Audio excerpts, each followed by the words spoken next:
দীর্ঘ ৩ বছরের বিরতি শেষবার ২০২১-এ লিগ মাঠে গড়ালেও মাঝপথে বন্ধ হয়ে যায় দেশের ঘরোয়া ফুটবলের সর্বনিম্ন স্তরের খেলা পায়োনিয়ার ফুটবল লিগ। যে লিগ থেকেই পর্যায়ক্রমে ফুটবলাররা জায়গা করে নেন সর্বোচ্চ স্তরে, কিন্তু তৃণমূল থেকে ফুটবলার তুলে আনার এই লিগ নিয়ে যত গড়িমসি বাংলাদেশ ফুটবল ফেডারেশনের। লম্বা এ বিরতির কারণে অঙ্কুরে বিনষ্ট হচ্ছে হাজারো খেলোয়াড়ের ফুটবলার হওয়ার স্বপ্ন।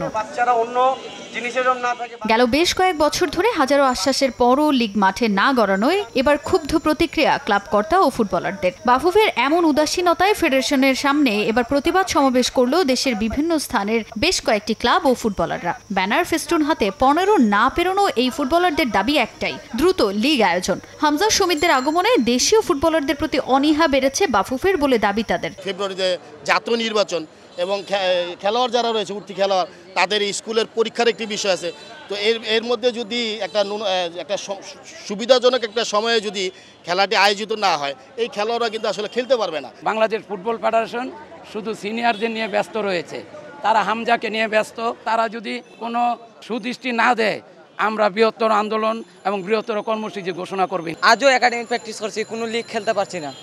কেন আমরা লিগ খেলতে পারবো না কেন? আমার বয়স কিন্তু পার হয়ে যাচ্ছে, আমরা ফাইনাল খেলতে পারছি। এই 3 বছর যখন ফাইনাল খেলতে পারতাম তাহলে আমাদের অনেকটা অভিজ্ঞতা হতো। এদিকে বাফুফের নতুন কমিটি দায়িত্ব হাতে নেয়ার পর পায়োনিয়ার লিগ কমিটির চেয়ারম্যান মনোনীত হলেও এখনও পূর্ণাঙ্গ কমিটি গঠন করতে পারেনি ফেডারেশন। চলতি বছর সেপ্টেম্বরের মাঝামাঝিতে লিগ আয়োজনের কথা থাকলেও এখনও কোনো সূচি কিংবা ফুটবলারদের মেডিকেল সহ প্রাথমিক কোনো কার্যক্রমই সম্পন্ন হয়নি বাফুফের পক্ষ থেকে, যার প্রেক্ষিতে দায়সারা উত্তর পায়োনিয়ার লিগ কমিটির চেয়ারম্যানের। দ্রুতই লিগ মাঠে গড়ানোর প্রত্যাশা তার, যদিও বাস্তবতা বলছে ভিন্ন কিছু। দেশের ফুটবলের মাঠ সংকট আর পূর্ণাঙ্গ কমিটি না গঠন করার কারণে আশ্বাসেই ঝুলে রইল এই লিগ।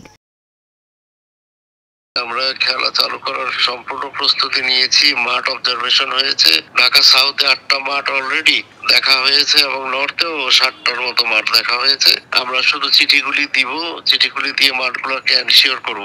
16 রাত পর্যন্ত যারা খেলার এলিজিবল তারাই তো খেলতে পারবে। তারা একটা ফিক্সারও করতে বলছে। আমরা এটা ইতিমধ্যে জিএস এর সাথে কথা হয়েছে আমার।